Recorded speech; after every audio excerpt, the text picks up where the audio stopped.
That night, I sat at the kitchen table, counting the cash like I'd done 1,000 times before.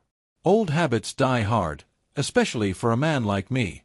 The bills were stacked neat, bundled in rubber bands, smelling of dust and secrets. $47,200, enough to last a few months if I played it smart. My hands moved automatically, muscle memory from a lifetime spent skimming, hiding, surviving. I thought I was alone. But when I looked up, there he was, Eddie. My boy. Standing in the doorway, barefoot, eyes wide. He didn't say a word, just stared at the stacks like they were a live grenade. I should have told him something simple. That it was for rent, for debts, for an old friend. But I froze. The silence between us stretched thin, trembling like glass. "Dad, where'd you get all that?" The question hung in the air. My heart thudded. I could have lied, but I didn't. "Don't worry about it," I said. "It's mine. It's handled." He frowned, like a cop sizing up a suspect. "You're not doing that stuff again, are you?" I laughed, but it came out hollow. "No, no. Those days are done." He didn't believe me. I could see it in his eyes. Same eyes as his mother, always searching for the truth, even when it hurts. He turned and went upstairs without another word. I told myself it was nothing. Just a kid seeing money and getting curious. But something in his face, it stuck with me all night. Like a shadow I couldn't shake. Next morning, 8:17 a.m., I was making coffee when I heard the knock. Hard. Sharp. Rhythmic. Cops. You can always tell. I opened the door, and 2 uniforms stood there, badges shining, hands resting near their belts. "Mr. Romano?" the taller one asked.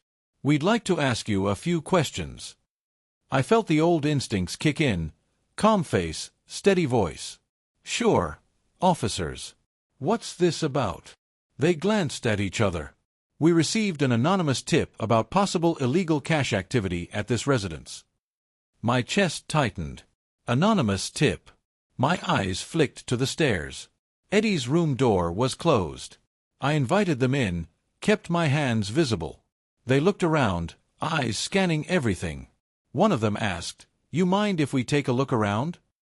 I hesitated. In my line of work, hesitation's as good as confession. "I got nothing to hide," I said, lying through my teeth. They moved through the house slow, deliberate. I followed, heart pounding with every creak of the floorboards. When the shorter one lifted the tablecloth in the kitchen, I stopped breathing. The cash was gone. The stacks. Every dollar. Vanished. My first thought wasn't relief, it was dread. Eddie. He'd seen it. He'd taken it. Maybe to hide it. Maybe to prove a point. But the timing was too perfect. I turned to the cops, forced a smile. "See? Nothing here but bills and bad coffee." They nodded, exchanged a look. The taller one scribbled something in a notebook. "We'll be in touch," he said, and left. When the door shut, I leaned against it, my hands shaking. The money was gone. The cops had been tipped. And my son, my only blood, was the only one who knew. I walked upstairs, each step heavier than the last. Eddie's door was closed. I knocked once. No answer. I pushed it open. The room was empty. Closet cleared. Bed stripped. On the desk, one folded note. "Dad, I can't live like this." I told them everything. The words hit harder than any bullet. I sank into his chair, the world spinning around me. The kid who used to ride on my shoulders, who swore he'd never be like me, had turned me in. But it wasn't over. Not by a long shot. Because if Eddie thought he understood the game, he was about to learn where the real lines were drawn, and who paid the price when blood and loyalty went to war. I stared at the note until the paper went soft under my fingers. There was a coffee ring on the corner, a half-moon bruise. He'd written fast, letters leaning forward like they were running away. I folded it once, slid it into my wallet behind an old photo of him at 8, front teeth missing, arms looped around my neck like a life preserver. Funny thing about life preservers, they get heavy if you're the one drowning. First things first. I went to the kitchen, pulled the outlet plate off the wall behind the fridge. Empty. The crawl space under the stairs? Empty. The vent behind the laundry machines? Screws still tight, which meant he hadn't found that one. Good. I slid out the false backing and grabbed the ledger and a small tin with 3 things that had kept me alive longer than I deserved: a cheap burner, a flash drive, and a St. Christopher medal with dents like bite marks. I powered up the burner. No SIM, but the Wi-Fi from the neighbor's unsecured router pulsed to life. I opened the Secure Notes app I'd taught Eddie to use when he was 12, back when we called it a spy game, and I told myself it was just father-son bonding. No messages. Of course not. He'd learned the rules too well. I called one person, Dina. She runs a laundromat on 4th, sells softener sheets and secrets by the pound. You heard anything? I asked. You calling me from a ghost phone, Roman, she said. I could hear the clatter of quarters and the hum of machines. That's usually a bad weather report. Storm's already here. My kid took a walk with a suitcase of rain. What color suitcase? Black duffel, worn strap. Left shoulder. Pause. An hour ago, baby-faced kid with your eyes bought a bus pass in the kiosk across from me. Paid cash. Left shoulder. He had a duffel. Another pause. Wasn't alone when he came in. Girl in a gray hoodie. Stood too straight to be irregular. Mullah beads on her wrist. Too straight like cop. Too straight like someone who's been to academy or juvie. There's a difference. Cops walk like they own the floor. She walked like it might collapse. Camera? I asked. You know mine always malfunction, she said, and I could hear her smile. But the city bus cam don't. Route 12, outbound, 8:56. Gracias. I hung up. The Route 12 stop was a 10-minute walk.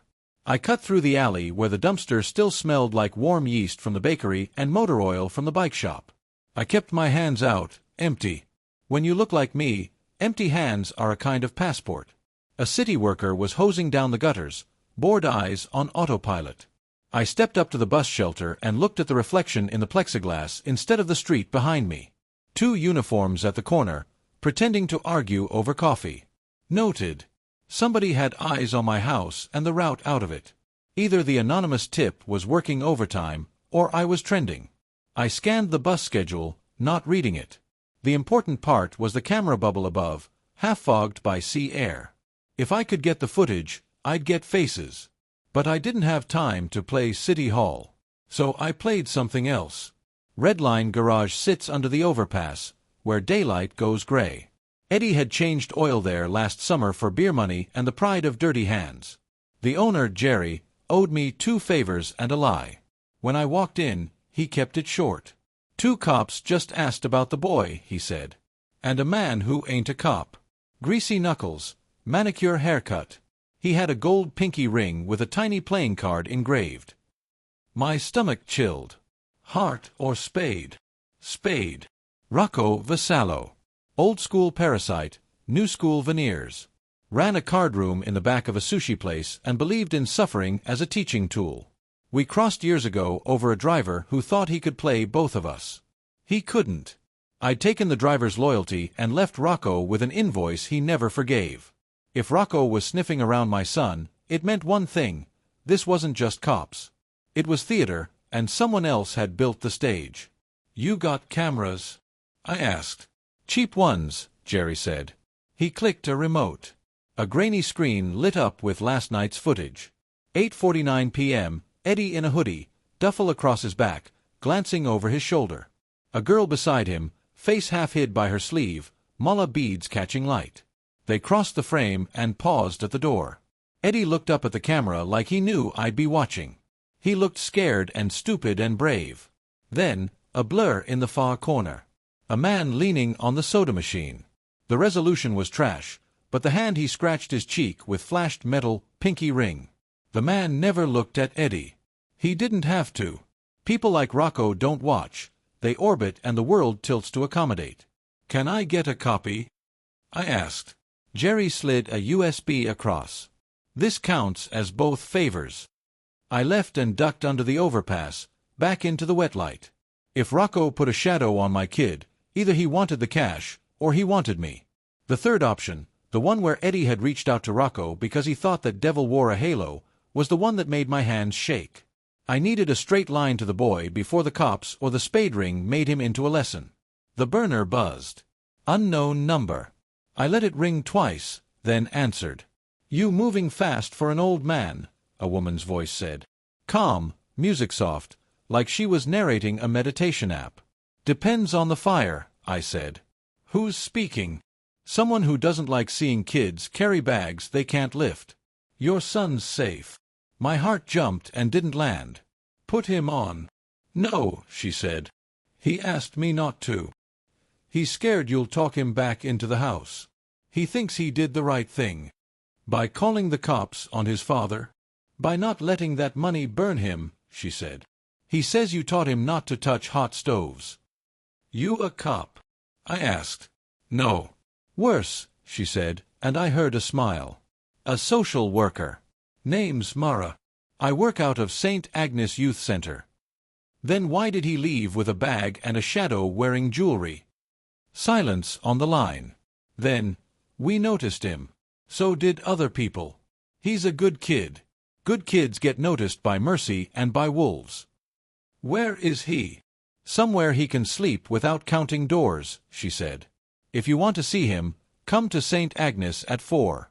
But you'll come through the side gate, and you'll leave the ring you still wear on a chain at home." I looked down. The St. Christopher medal dug into my palm. "You know a lot." "I know your hands," she said. "They're careful. That's the good news and the bad news." 4 o'clock. Side gate. "Don't bring friends." She hung up. I didn't like being handled, not by cops, not by saints. I checked my watch. 3 hours. In 3 hours, half the city could change its clothes. I needed to shorten the distance between me and Vassallo before he slid his fingers into my life like a crowbar. I went home by back streets, doubled back twice, stopped in a shop window to let the glass show me who was interested. A white SUV lingered 1 block down, then passed. No moment like the present to make it busy. I swapped the baseball cap for a beanie and traded my jacket with a guy outside the shelter for a stack of meal vouchers and a favor owed. The ledger and the flash went into the lining of the beanie, stitched pocket I'd made one winter when the power went out and I got bored. The St. Christopher stayed around my neck. I told myself it was for luck. Truth is, it was for memory. I got to St. Agnes early and watched from across the street. Kids on cracked asphalt played basketball with a rim that had more rust than paint. A woman in a gray cardigan, Mara, walked between them with a clipboard and a bandaged compassion that looked too real to be an act. A man in a priest's collar stood near the gate, not pretending to be anything else. No obvious police. But obvious isn't how they work when they want you to step forward. At 3:58, I crossed. The priest's eyes flicked to my hands. I kept them open. "Side gate," he said. "Mara's waiting." The corridor smelled like cleaner and crayons. Children's drawings lined the wall, houses floating above grass, suns with human smiles. At the end, a room with a couch. Mara stood inside. Dark hair, tired shoulders, the mullah beads from the footage. She wasn't the girl with Eddie last night. She was older, the kind of older that's earned fast. "You came," she said. "You've got my kid," I said. She tilted her head toward a door. "He's in there. With a counselor. He's scared. He thinks you'll be angry." "I'm not angry," I said, and felt the lie taste like old pennies. "I'm complicated." "Complicated men make simple promises," she said. "Don't make any you can't keep." Before I could answer, another voice floated from the hall, low, oily, expensive shoes on linoleum. "This where the miracles happen." I turned. Rocco Vassallo filled the doorway with a grin that didn't reach his eyes. Behind him, 2 men with gym muscles and funeral attitudes. He looked at Mara, then at me, then past me toward the counselor room. "I'm here for the boy," he said pleasantly. "And the education his father forgot to finish." Mara didn't flinch. "This is a place for kids," she said. "You can leave or I can call the police." Rocco's smile widened. "My dear, I think they're already on their way." That was when I heard it, the Doppler whine of a siren getting bigger, the thunk of a heavy van door somewhere outside, the shuffle of boots that belong to men who believe in paper with a judge's signature. Rocco turned his head like he was admiring the ceiling, then looked back at me. "Anonymous tips," he said, soft as velvet. "Such a civic-minded neighborhood." I moved to the door toward Eddie's room, but one of Rocco's men stepped sideways, lazy as a cat, blocking me. He smelled like cologne and new debt. "Dad, don't!" a voice called from inside. "Eddie." I froze with my hand on the knob, my son's voice in my ear and the law crashing the curb outside, and Rocco, elegant as a scalpel, standing between me and the only thing I ever did right. The sirens grew louder, bouncing off the brick walls, a hungry echo that made the air taste like metal. Rocco leaned one shoulder against the doorframe, smug as a man holding all the cards. His two goons shifted just enough to show the outline of pistols under their coats, subtle, but not to someone who'd spent half his life reading danger like sheet music. Mara stood stiff, eyes darting between me and the hallway, calculating escape routes she didn't have. I kept my voice low. "You brought them here." Rocco's grin widened. "Me? I'm just a concerned citizen. Anonymous tips keep neighborhoods safe." The boots hit the corridor, 3 sets, heavy, deliberate. I had seconds, maybe less. I glanced toward the door where Eddie waited. His voice had gone quiet, but I could feel him on the other side, heart thumping like mine. "Rocco, you walk out now, you live to make another mess. Stay, and they'll connect you to me, to the cash, to everything." He straightened his lapels. "Connections are what keep me warm, Roman. You, on the other hand, look cold." The first cop appeared, a tall one, same face from the morning. He froze when he saw us, hands hovering near his holster. "Mr. Romano, step back from the door." Rocco stepped forward smoothly, raising both hands like a man allergic to trouble. "Officers, glad you're here. I was just visiting the youth center when I saw this gentleman looking agitated. Thought I should stay until you arrived." The cop's partner joined him, eyes flicking between Rocco's $1,000 suit and my thrift store jacket. They'd believe the shine before the shadow. That's how the world works. I lifted my palms. "My son's in that room. I'm here to talk to him, that's all." "Let's do this calm," the tall one said. "We had a report of suspicious cash transactions tied to this address and a minor involved. We need to bring you in for questioning." Behind me, Rocco murmured, "Told you they're civic-minded." I ignored him. "You got a warrant?" The cop's jaw tightened. "We can get one in 10 minutes. Or you can come peacefully and save everyone trouble." 10 minutes. In 10 minutes, Rocco could vanish, Eddie could be lost in the system, and my name would be smeared across a file thick enough to bury me. I weighed options, none clean, all costly. Then Mara stepped forward, her voice steady. "Officers, I can vouch for the child's safety. He's under our care. Whatever business exists is between the adults." The short cop nodded slowly. "Ma'am, we'll need statements. Please step aside." She didn't move. Brave, or foolish, or both. I exhaled through my nose, tried to look smaller, older, tired. "All right," I said. "I'll come." The tall one approached, cuffs ready. When he reached for my wrist, I stumbled forward, on purpose. My shoulder hit his chest, not hard, just enough to throw his balance. In that heartbeat, I pivoted, caught his wrist, twisted, not enough to break, enough to surprise. His partner shouted, gun halfway out. Rocco's men reached for theirs, instincts flaring. The hallway became a fuse about to light. Mara yelled, "Stop!" Her voice cracked through the chaos. "There are kids here." That word, kids, cut through everyone. The cops hesitated, even Rocco's thugs froze. I loosened my grip and raised my hands again. The tall cop recovered, breathing hard. "You're not making this easier, Romano." "Wasn't trying to," I said. "But you point guns around children, someone bleeds." He glanced at Rocco. "You three out. This is police business." Rocco gave a polite nod. "Of course, officer." He leaned close as he passed me, whispering, "We'll finish our talk later. Family reunions deserve privacy." Then he glided away, ghosts at his heels.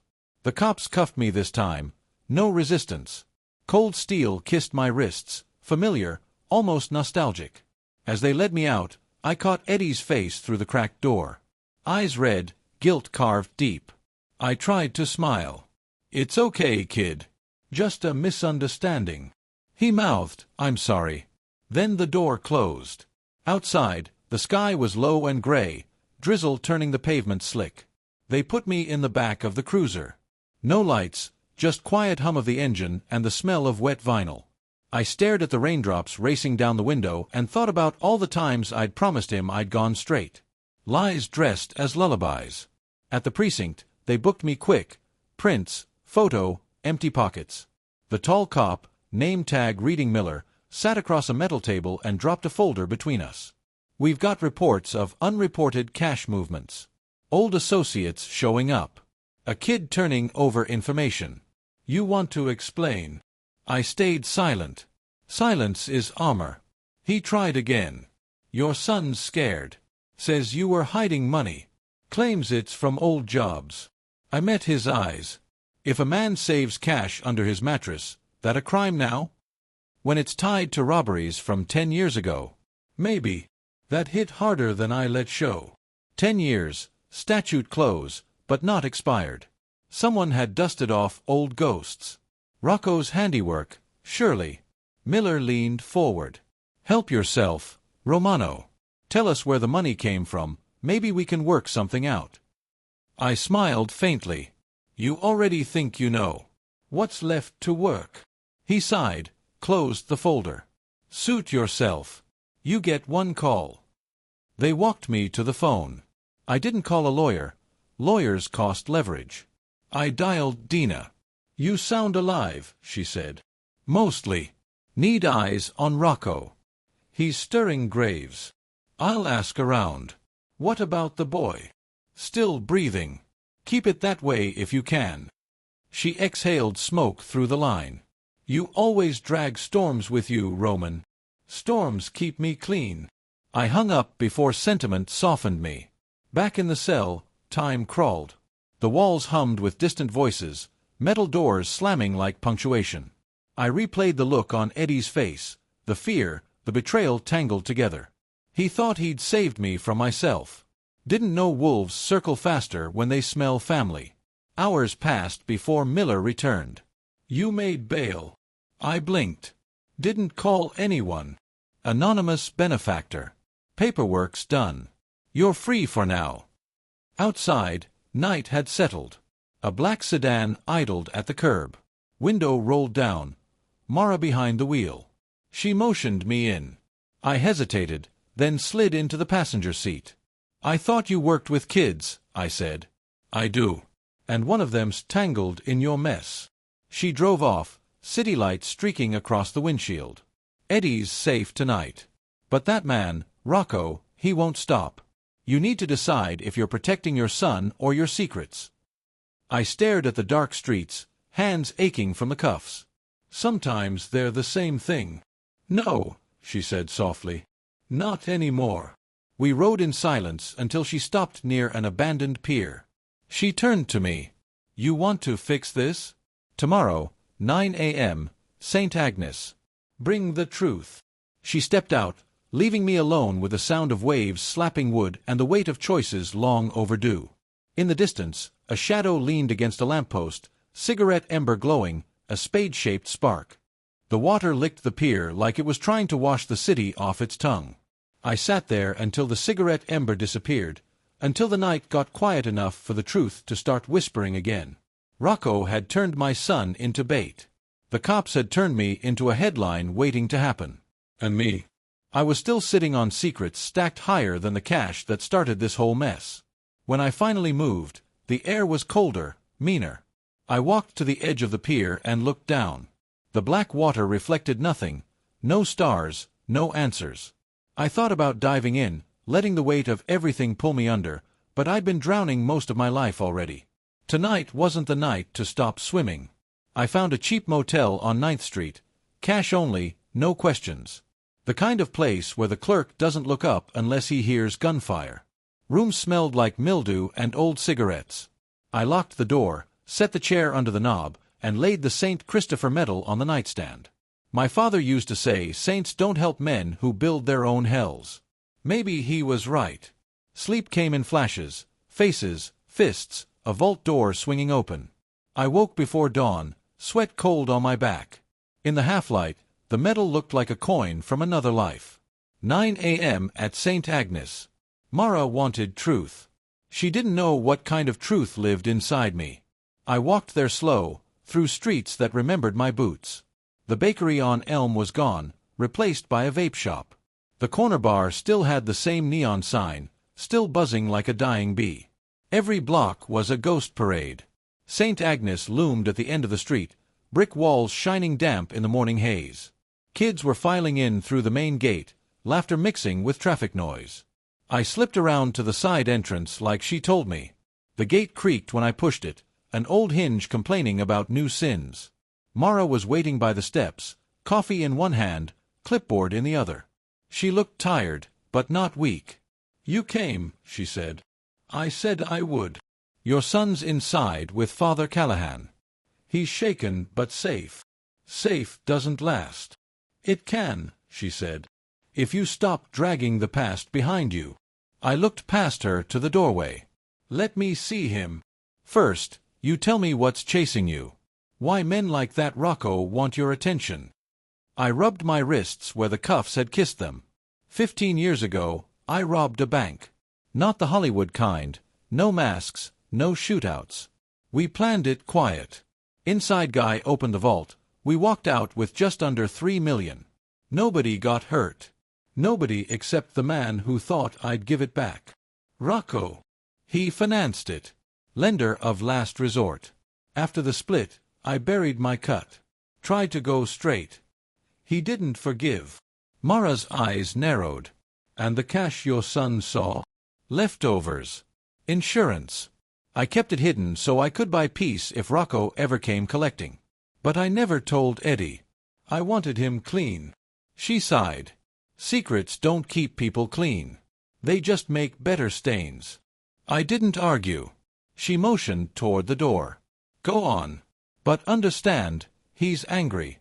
Not at you, exactly. At what you made him part of." Inside, the air smelled of candle wax and chalk.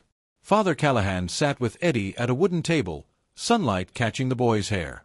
He looked smaller than I remembered, like guilt had shaved inches off him. When he saw me, he froze. "Hey, kid," I said. "Dad." His voice cracked. "They said you got arrested. Temporary misunderstanding." He stared at the floor. "I told them about the money. I thought they'd help you." "I know. I didn't want you to get hurt again." That word, again, landed heavy. He remembered more than I thought. The night years back when Rocco's men showed up, the shouting, the broken window. I'd told him it was a misunderstanding then too. I pulled out a chair, sat across from him. "You did what you thought was right. Can't fault you for that. But now they think you're a criminal." I almost laughed. "Kid, they're not wrong. I've done things I can't scrub off. But I'm trying to fix what I can." He looked up, eyes red. "Then let me help." "No. You stay clean. That's the deal." Mara stepped in. "He doesn't have to be blind to be safe, Roman. You need a plan. Rocco's not going away." Father Callahan cleared his throat. "Law enforcement can protect him." I shook my head. "Cops protect paper, not blood. I handle Rocco my way." Eddie's hands clenched. "You're gonna fight him, aren't you?" "Not fight. End it." He reached into his pocket and slid something across the table, a flash drive. My heart stopped. "Where'd you get this?" "From your old desk. It was taped under the drawer. I thought it was just files, but when I opened it, it had names, dates, plans. I gave a copy to the police." I swallowed hard. That drive held blueprints of every job we'd ever pulled, insurance against betrayal. In the wrong hands, it was a confession carved in silicon.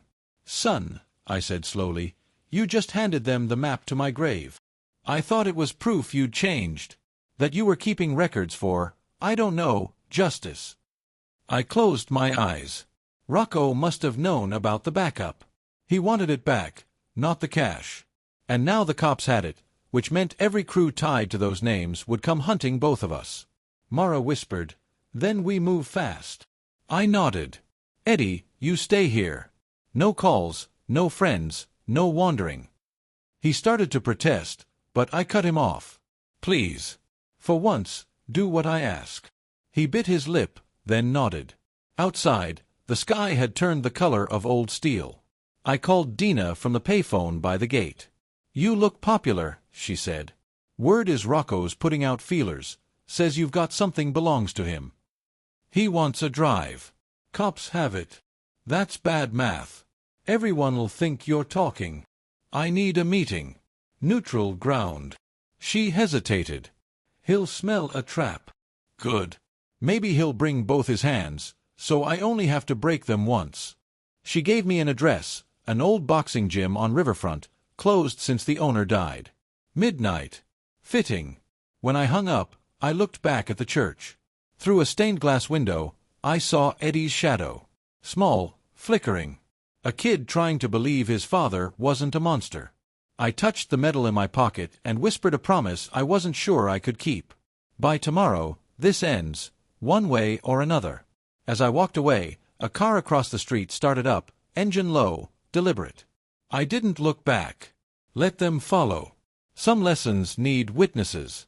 The gym smelled like old sweat and forgotten dreams. Dust floated in the air, catching the faint glow from a single bulb swinging overhead. I arrived early, too early, but waiting was part of the game. You never let a man like Rocco control the clock. You show up first, let the silence settle, make it your ally. The ring still stood in the center, ropes sagging like tired arms. I walked the perimeter, counting exits, 2 doors, 1 window, none clean. Perfect. No one gets out easy. I checked the beanie's hidden seam, ledger, flash drive copy, burner. All there. The real flash, the one the cops had, was out of reach now. But what Rocco didn't know might still buy me time. Footsteps echoed down the hallway. Slow. Confident. The kind of rhythm that says a man's not afraid of anything that bleeds. Rocco stepped into the light wearing a gray suit that probably cost more than this whole building. 2 shadows followed, same muscle from St. Agnes, eyes dead and hands twitching for permission. "Roman," Rocco said, voice smooth as oil. "You've aged poorly." I smiled. "You still dressing like a funeral that never ends?" He chuckled, stepping closer. "You always had jokes. Maybe that's why I never killed you. I hate wasting good entertainment." I stayed still, hands visible. "You called this meeting. What do you want?" "What I've always wanted, my property." He pulled a cigarette from a silver case, lit it with a gold lighter. "That drive has details worth more than your life, my life, and half the city's combined. I can't have the police reading bedtime stories about my finances. The cops got it because you chased me into a corner. You made my kid panic." "Your kid?" His smile thinned. "He's the reason you're still breathing. Cops don't shoot fathers with sons in church programs. Makes bad press." He took a drag, exhaled smoke shaped like a question mark. "You're going to fix this. Get me that drive, or give me something better." I met his gaze. "I can't get it. It's evidence now." He shrugged. "Then maybe your boy can. Kids have ways of making people talk. Especially when they cry for help." My pulse jumped. "Don't touch him." Rocco's grin widened. "Relax. I'm not a monster. But I know monsters. You bring me the drive, and everyone stays whole." I took a step closer. "Or I bring you a different kind of insurance. A ledger. Names, transactions, offshore accounts. Enough to bury you if anything happens to my son." His eyes narrowed. "You threatening me?" "Just offering balance." He flicked ash onto the floor. "You think I'm scared of paper? I've bought judges with less." "Maybe. But this ledger's not with me. It's somewhere safe. And if I disappear, it finds daylight." The silence stretched. One of his goons shifted, uneasy. Rocco stared at me for a long moment, then laughed. Low, dangerous. "You always were a gambler. I learned from the best." He stepped back. You've got 48 hours, Roman. Get me that drive or proof it's destroyed. Otherwise, the boy learns how cold the world really gets. He turned, motioned his men to leave. Before disappearing into the hall, he looked over his shoulder. And don't try to run. I've got friends who owe me favors in every precinct. The door slammed. I exhaled, hands trembling for the first time all day. 48 hours. Not enough to move heaven, but maybe enough to move hell. I left through the back, melting into the alleys. The city buzzed around me, neon signs, car horns, whispers of lives that didn't know mine existed. I needed leverage, something the cops didn't have yet, something that could break Rocco's spine without breaking my son. Dina answered on the first ring. Tell me you're not dead. Working on it. Rocco gave me 2 days. To do what? Trade something he can't buy. She cursed softly. You've got options. 1. The ledger. He doesn't know it's real. And is it? Mostly. Enough to make him sweat. She hesitated. You sure you want to play chicken with a man who eats bullets for breakfast? I don't have a choice. She sighed. Then you'll need allies who hate him more than they hate you. I knew one. A detective named Sal Vega, crooked once, now trying to climb back to clean.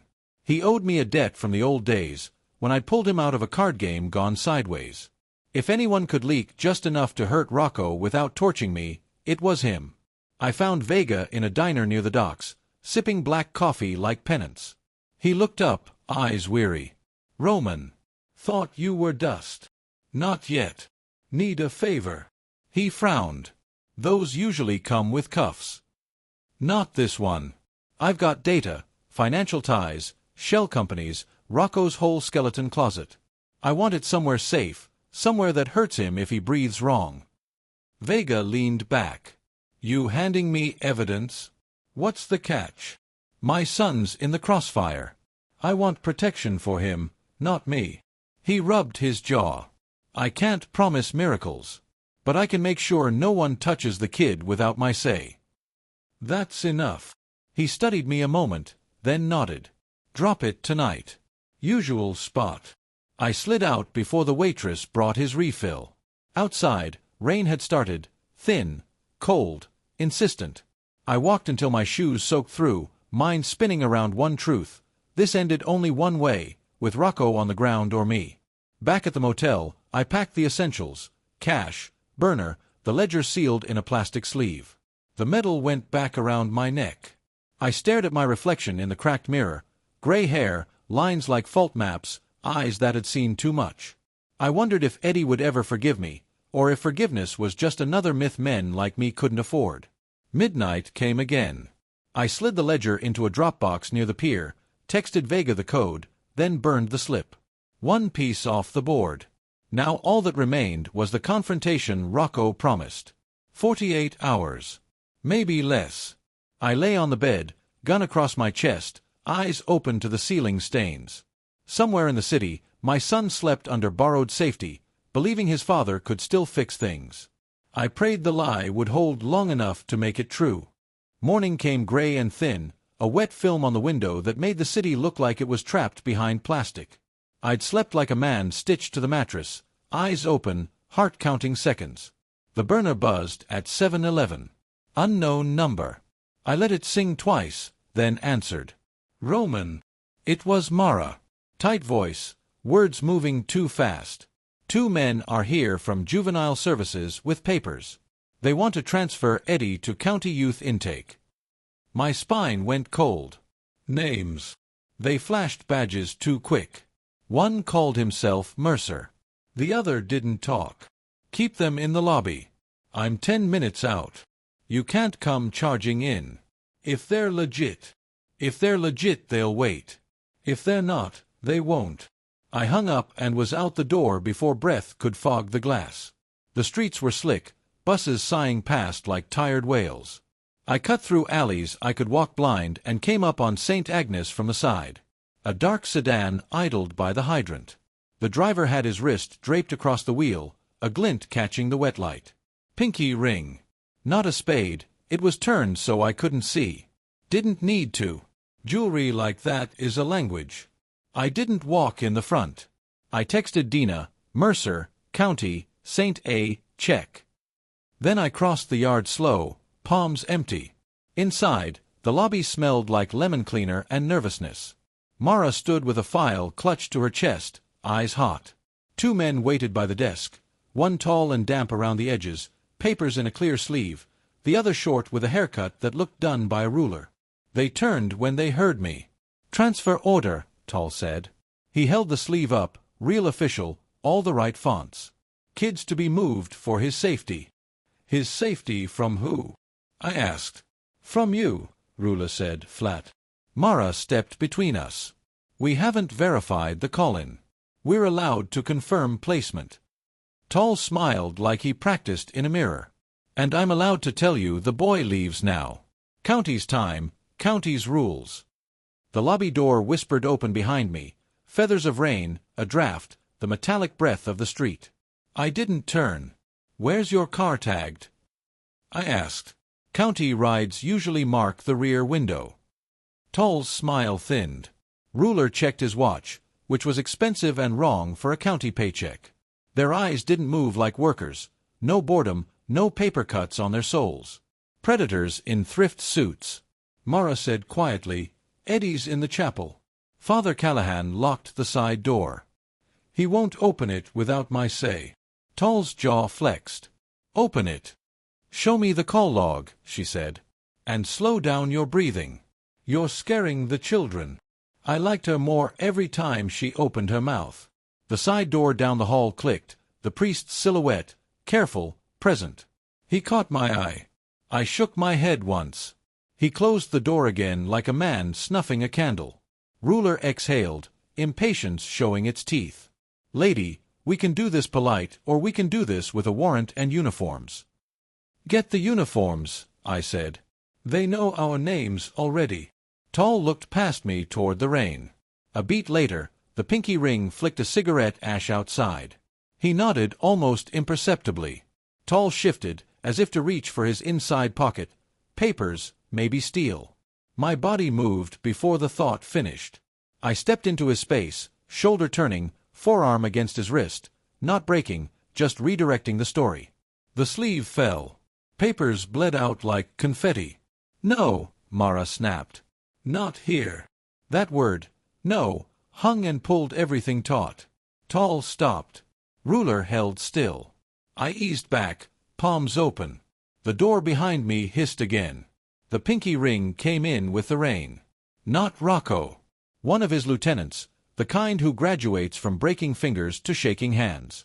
He smiled at Mara like he'd seen her in a brochure. We're just here to pick up a frightened youngster. Then go find a mirror, she said. He laughed, unhurt. Mr. Romano, he said to me without looking, the boss says time is expensive. He doesn't like paying twice for the same thing. You tell the boss I delivered a gift to a mutual friend. If he wants to stay warm, he keeps his hands off St. Agnes. The lieutenant's eyes slid over me, then to the side corridor where the chapel door slept behind brick. Doors. Funny things. People think they're walls. They forget doors were invented to open. Behind him, street noise thickened, new tires, a car door thud, voices that belonged to paper with seal embossing. The lieutenant glanced back and his smile faltered. A pair of uniforms rounded the corner like they owned the weather. With them, Vega, coat collar up, eyes trying to be everywhere at once. Transfer order? Vega asked, not even looking at me. He'd cleaned up well, tired shirt pressed, hair pretending not to be thinking. Tall started to say something. Vega took the sleeve from the floor, scanned the top sheet, then the bottom. Trash. County forms don't carry this header anymore. He looked at Mara. You okay? She nodded once. Vega's glance flicked to me, one heartbeat of history. Then to the lieutenant. You and your friends are trespassing. Public lobby, the lieutenant said. And we're leaving. For now. They left like gentlemen who had been offered dessert and declined because poison gives you heartburn. The sedan ghosted into traffic. Vega waited until the rain stitched them out of view. You pick the worst churches, he said to me. You pick the worst coffee, I said back. The ledger. Safe house. My safe house, he said, tone making it clear the difference mattered. Your gift bought noise. A judge signed a list. Rocco's shell companies are getting their bones counted as we speak. A bolt of joy snapped across my chest and died quickly. Noise isn't pain. Give it a second, Vega said. Men like him don't bleed immediately. They fray. Mara exhaled like she'd been holding her lungs in escrow. And the boy. Keep him put, Vega said. Until this calms down. Calms down, I said. He just tried to take him in broad daylight. Vega's eyes were steady. Which means he's sloppy. Sloppy men sink themselves if you stop giving them rope. The uniforms took statements. Father Callahan prayed without moving his lips. Eddie stayed behind the chapel door until Mara brought him out and put his hand in mine like she was trying to glue us together. He wouldn't look up. I squeezed his fingers. You did good, I said. I called the cops this time, he whispered. Not on you. For you. Pride and shame made a knot I couldn't untie. Keep doing that. Vega walked me to the steps. Rain had eased to a mist. You sealed your own name into the evidence chain, he said. IA will sniff you. Fed boys will want a conversation. Let them, I said. I'm done hiding. He studied me. You sure? No, I said. But I'm out of other things to be. He almost smiled. I'll call when the first domino hits. I watched him leave, the sedan's taillights blinking like tired eyes. For a few breaths, the world was only wet brick and kids' laughter trying to be louder than sirens. Then my phone vibrated in my palm. Unknown number. I answered and said nothing. 48 hours just got cut in half, Rocco said, voice velvet over steel. Cute little raids. Judges with spines. You've been shopping with the enemy. You've been working the clearance rack too long. Prices changed. I adapt, he said. Meet me tonight. We settle this. Otherwise, I stop being polite. Where? He named a place that tasted like old rust, the ferry warehouse on Pier 11. Bring nothing. Bring everything. I don't care. Just come. He hung up before I could say yes. Mara stood beside me, wet hair making commas on her cheeks. Don't go. I don't have the luxury of not. You always have it. You just don't like what it costs. I looked through the smeared glass toward the chapel where my son had sat folding and unfolding his fingers until the skin creased like paper. If I don't go, he pays. If I do, maybe I can write the receipt myself. She swallowed the argument and nodded once. Then we do this with eyes open. I'll move Eddie to the basement room, the one with the steel door. Father Callahan will sit with him. Vega can put a car outside. I won't be here to stop what happens if Rocco decides he wants to make a point. Then don't let him get the chance. The afternoon crawled. I sat on a bench in the hallway listening to the building breathe, pipes knocking, doors whispering, children's sneakers squeaking like punctuation marks. At dusk I stood. Eddie was in the basement with a book and a blanket. He looked up when I opened the door. You leaving? He asked. I'm going to talk to a man who thinks I owe him, I said. I'll be back. People who say that don't come back, he said. I'm not people. He closed the book. What if I don't want you to fix it like you always fix things? What if I just want you here? The world tilted. Me too, kid. But sometimes the only way to stay is to go. He nodded like someone twice his age. I'll leave the light on. Leave it off, I said softly. Let him think you're sleeping. Mara met me at the gate with a look that said I owed her a better ending than the one on the table. You're not bulletproof, she said. Never was. Then be smart. I'll try something new, I said, and she almost smiled. On the walk to Pier 11, the city felt like it was listening. Dogs quiet. Bars half full. The river wearing the sky like a bruise. I kept my hands out and my mind clear of the tricks that used to keep me alive. No more step-by-step dances with devils. Just the straight line between a father and a man who'd forgotten what that word meant. The warehouse sat with its back to the water, a ribcage of rust and glass. Inside, gulls nested on the beams, and the floor glittered with the kind of dust that used to be light. Rocco stood near the loading bay, alone in the way a man can be alone with 6 men in the shadows you can't see. "Roman," he said, and his smile was gone, finally, like a mask he couldn't hold up any longer. "Shall we end our little hobby? Let's." He spread his hands. "I lose money today. You lose time. Fair trade. Give me the drive. Give me anything that points at me, and your boy gets to pretend you're a decent man for a few more years. And if I don't—" He tilted his head. "Then I start writing lessons on people you love." I stepped closer until I could see the pores in his nose and the tiny scar above his lip.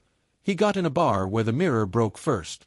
"You touch him," I said, "and there won't be enough of you left for a priest to forgive." He looked pleased. "There he is, the poet." Footsteps behind me. "Vega." "No." The rhythm was wrong. Slower. Heavier.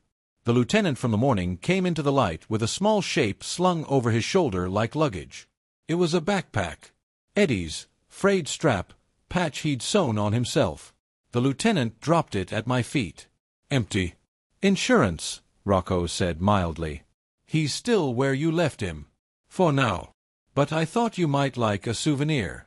Helps you focus." I didn't bend. I didn't blink. "Your shell companies are getting cooked. By morning, you'll be tasting smoke."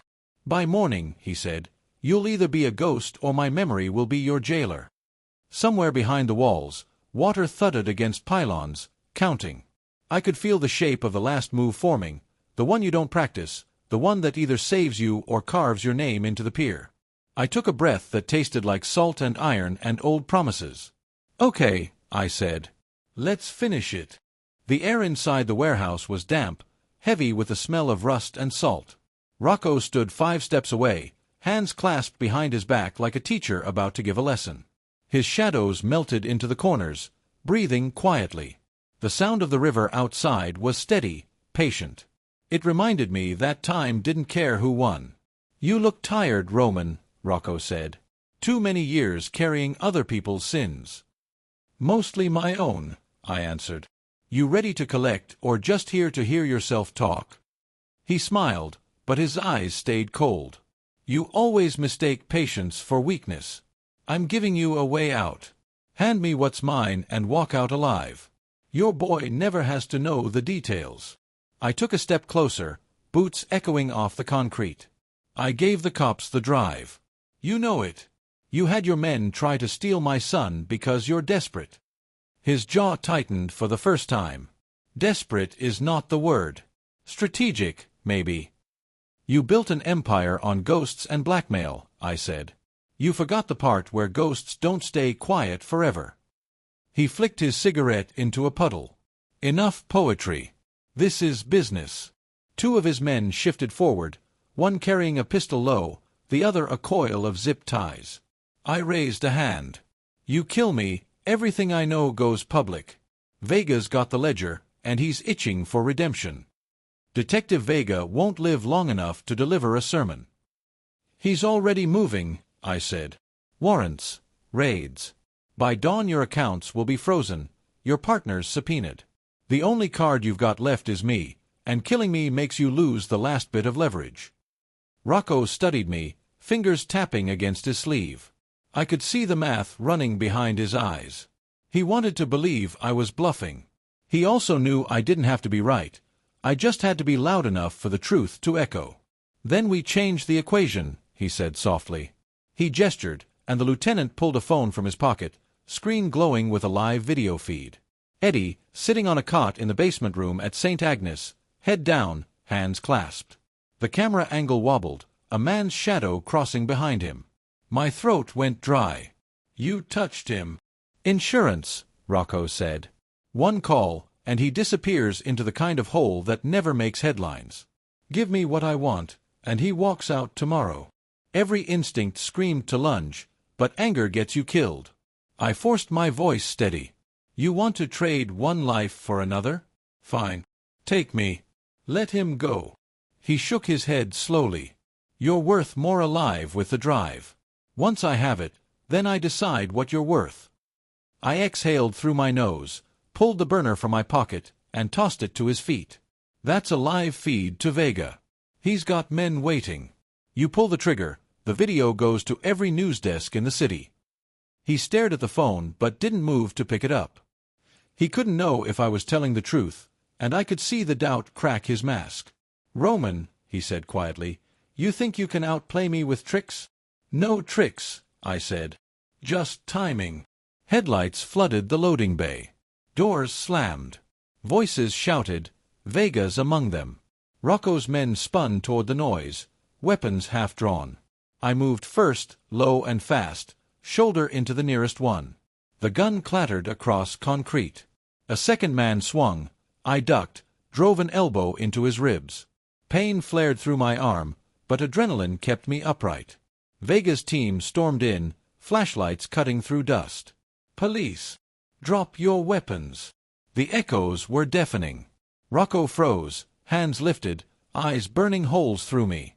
For a moment, everything held, like the world was deciding which direction to fall. Then one of his men panicked and fired. The shot cracked off steel, sparks jumping. The officers answered with a roar of return fire. The warehouse erupted into chaos. Shouts, gun smoke, the smell of cordite. I dove behind a stack of pallets, grabbed the fallen pistol, and scanned for Rocco. He was backing toward a side door, dragging the lieutenant with him as cover. I sprinted after him, boots slipping on wet concrete. Outside, the rain had started again, cold needles on my face. Rocco turned at the edge of the dock, pistol raised. "You never learn, Roman. Loyalty kills more men than bullets." "Maybe," I said, breath ragged. "But it's the only thing worth dying for." We stood there, water slapping wood below us, city lights trembling on the river. His hand shook just enough for me to see it. Behind us, sirens wailed closer. He realized it too. His empire was cracking, and this was the last move. He fired once, wild. The bullet grazed my shoulder, hot and sharp. I squeezed the trigger, aiming for the leg. He dropped to one knee, gun spinning away. I kicked it into the river and closed the distance. He looked up at me, blood blooming through his suit. "You think this changes anything?" "Yeah," I said. "It changes who walks away." Vega's voice came from behind, barking orders. Two uniforms grabbed Rocco, hauling him upright, cuffing him while he spat curses in Italian. I stood there, chest heaving, rain washing the blood down my arm. Vega stepped beside me. "You good? Better than him." He nodded toward the street where more cruisers were arriving. "We've got the kid. Your priest called when the camera team showed up. They're safe." The words hit harder than the bullet. Safe. For the first time in years, the word didn't sound like a lie. By sunrise, the warehouse was swarming with lights and tape. Rocco was in custody, his men lined up like broken chess pieces. Vega walked me to the ambulance, where a medic wrapped my shoulder. "You know this doesn't wipe your slate clean," he said. "I'm not asking it to," I replied. "Just want the boy clear." "He is. Juvenile Services has no claim. Mara's petitioned for temporary guardianship till the dust settles." I nodded, staring at the river. "Tell them I'll sign whatever keeps him with her." Vega studied me. "What about you?" "I've got a date with a courtroom and a long memory." "Maybe that's enough." He offered a half-smile. "Could have been worse." "Usually is," I said. 2 days later, I stood outside St. Agnes, arm in a sling, sky washed clean by rain. Eddie came down the steps, backpack slung over his shoulder, eyes uncertain. Mara followed, a hand resting lightly on his back. He stopped in front of me. "They said you helped catch him." I shook my head. "We caught each other. World's funny that way." He looked at the bandage on my shoulder, then up at my face. "Are you going away?" "For a while," I said. "But I'll write. And when I get out, we'll start over, no lies this time." He hesitated, then stepped forward and wrapped his arms around me. For a second, everything was quiet except for the sound of the city breathing. When he pulled back, Mara gave me a small nod. "We'll keep him safe." "I know," I said. That's why I can go. I turned toward the waiting car, the cuffs they'd put on more symbolic than heavy. As the door closed, I caught one last glimpse of my son standing in the light, free in a way I never was. Some debts you pay in silence, some in blood, and some in truth. I'd spent a lifetime counting the wrong things: cash, scores, enemies. Now, for the first time, I knew the math that mattered. Family, freedom, redemption. The engine started, and the city blurred behind the window, a smear of gray and gold. For the first time in a long while, I wasn't running.